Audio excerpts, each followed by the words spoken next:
всеобщее глобальное обсуждение стратегических инициатив и шагов.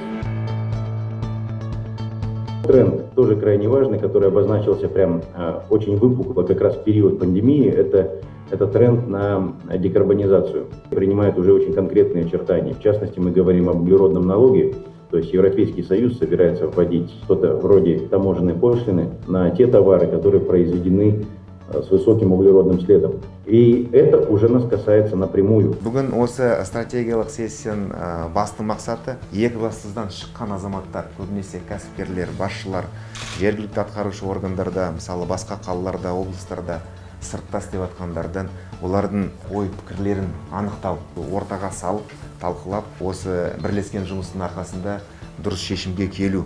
Біздің мақсаттарымыз осындай. На сегодняшний день экономика Экибастуза на 65% зависит от топливно-энергетического комплекса.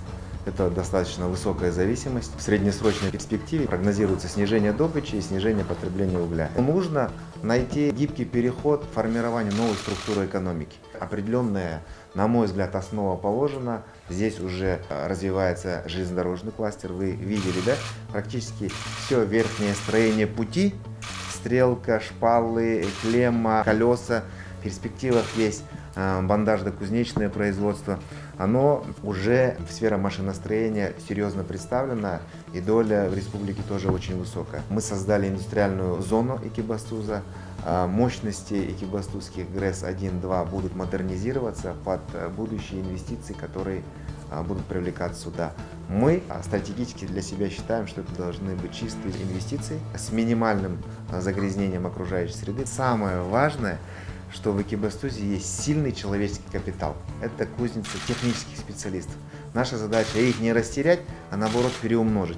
Мы видим, что будет меняться структура экономики, будет спрос на другие специальности. Наша задача эволюционно поменять структуру экономики в соответствии со спросом и предложением, при этом создать комфортный город, безопасную среду, социальную инфраструктуру и возможности для развития человеческого капитала. Пятилетняя программа, но за 5 лет мы должны заложить основу создания инфраструктуры для будущего развития, той траектории развития, которая будет отвечать на все те вызовы и проблемы, которые есть на рынке, в экономике и так далее.